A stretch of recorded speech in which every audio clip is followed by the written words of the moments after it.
Hello বন্ধুরা, আমার চ্যানেলে আপনাকে স্বাগতম। আজ আমরা আমার বাড়ির প্রিয় ভাজি সিম, আলু এবং চিংড়ি দিয়ে তৈরি করব। এটি একটি সেরা এবং সাধারণ বাঙাল ভাজি যা একটি প্রধান খাবার হিসেবে পরিবেশন করা যেতে পারে। এই সহজ সিম, আলু এবং চিংড়ি ভাজি রেসিপিটি যথাক্রমে একটি সুস্বাদু স্বাদ দিতে পারে।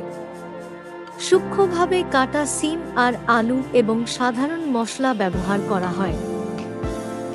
বন্ধুরা, অনুগ্রহ করে এই সহজ রেসিপিটি অনুসরণ করুন এবং দেখুন কতটা সহজ এই সিম, আলু এবং চিংড়ি দিয়ে বাঙাল ভাজি তৈরি করা যায়। সিম এবং আলু ছোট ছোট টুকরো করে কেটে নিন। আমি সাদা সিম ব্যবহার করেছি, আপনি যে কোনো উপলব্ধ সিম ব্যবহার করতে পারেন।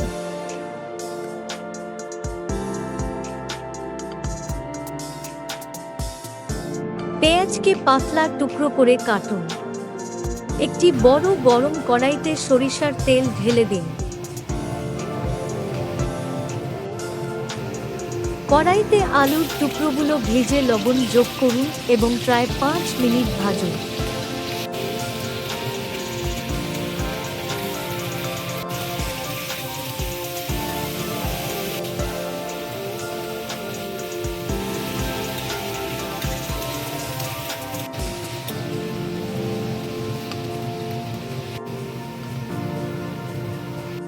আলু ভাজা সরান এবং তেল ছাঁকনিতে একপাশে রাখুন।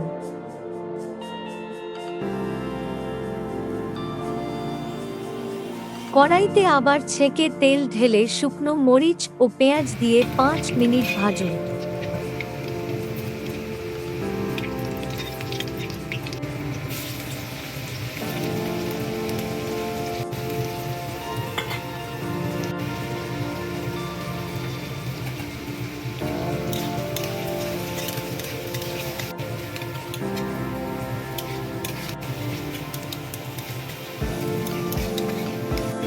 কাঁচা মরিচ যোগ করুন এবং আরও 5 মিনিট ভাজুন।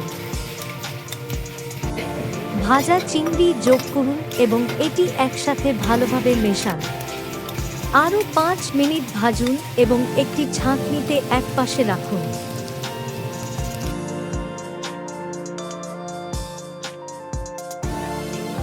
একই চিংড়ি তেলে সিম ভাজুন।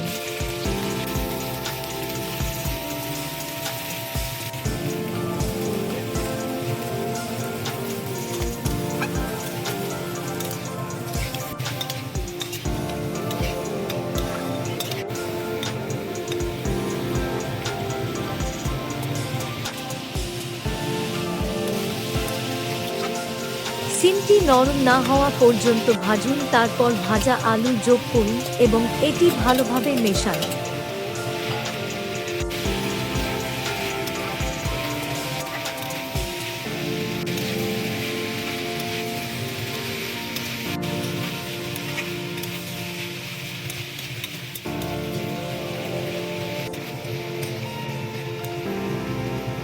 ভালোভাবে মিশে গেলে ভাজা চিংড়িগুলো ভালো করে মেশান।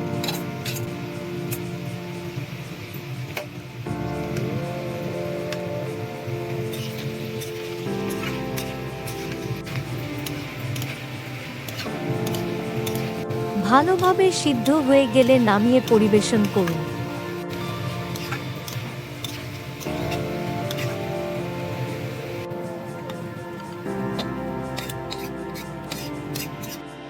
বন্ধুরা, আশা করি আপনারা এই সহজ রেসিপিটি পছন্দ করেছেন এবং উপভোগ করেছেন। আমি আপনাকে একবার চেষ্টা করে দেখার অনুরোধ করছি এবং ভাত, রুটি বা পরোটার সাথে উপভোগ করুন। আমি নিশ্চিত আপনি স্বাদ উপভোগ করবেন। বন্ধুরা, একটি অনুরোধ, দয়া করে আমার চ্যানেলটি লাইক, শেয়ার এবং সাবস্ক্রাইব করুন। এটা অবশ্যই আমাকে আরও মজাদার রেসিপি তৈরি করতে উৎসাহিত করবে। আমি শীঘ্রই ফিরে আসব আমার আরেকটি বিশেষ ঘরোয়া রেসিপি নিয়ে, তাই যত্ন নিন এবং সুস্থ থাকুন। আপনাকে ধন্যবাদ।